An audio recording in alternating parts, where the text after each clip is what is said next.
Hi guys, this is a tutorial for supported headstand. If you're new to inversions, I like to start with supported headstand first over tripod headstand. I find it to be a little more secure and supported because you're really supporting your head and your neck.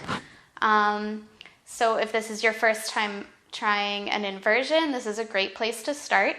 Come to a place at the wall if this is your first time, and that way you can feel a little more secure, and if you do topple over, you can just push yourself off the wall and come back down. So when you're ready, come to the middle of your mat.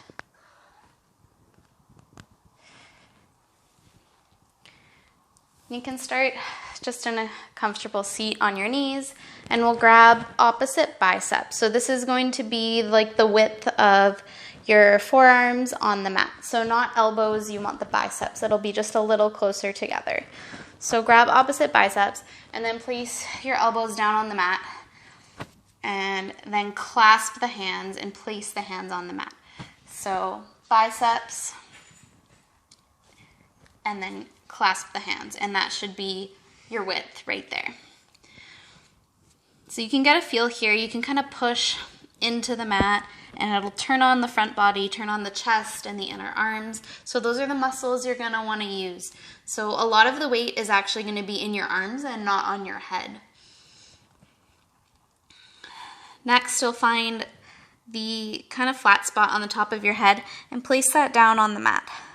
So find the spot, place it right behind your hands so that your hands can support the back of your head. Once you've found your spot, you can straighten the legs and walk your feet a little ways up and just kind of start to play with some engagement here. So push into the mat. It's going to turn on your front body here, and it's going to take some of the weight out of your head. And then think about rounding through the upper back. As you do that, that's going to, again, turn on the front body and your core as well. So start to find that engagement and then walk, walk, walk. The goal here is to get your hips over your shoulders as much as you can.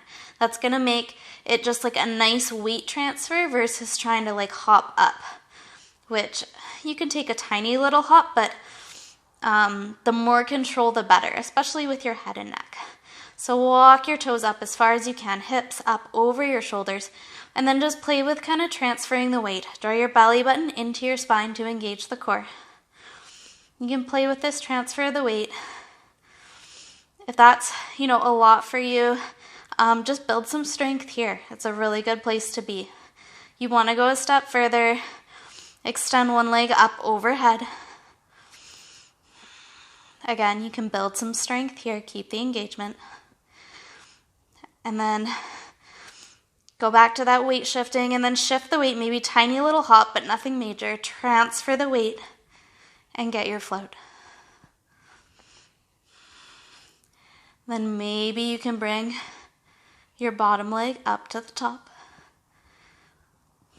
Bring the toes together, engage the feet to keep the legs engaged. So spread the toes. And to get yourself straight, I find if you just shift the pelvis just a little, instead of trying to move your legs, it'll keep the balance. Core is engaged here. Draw your front ribs in. Keep pushing into the mat. Keep the feet engaged, legs engaged. And then when you're ready, lower down with control.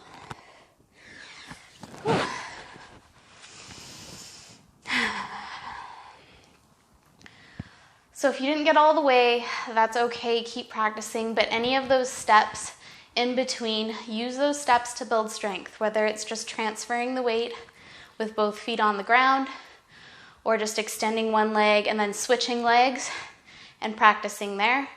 Really just think about it as a transfer of weight, and maybe you can take a tiny little hop, but I wouldn't jump into it. Your head and your neck, I'd be very careful and gentle with them. So like a big jump it's gonna be a lot of stress on the head and neck. So yeah, just really think about building the strength and beginning to transfer the weight so that you can float. I hope that tutorial was helpful for you. If you have any questions, feel free to let me know.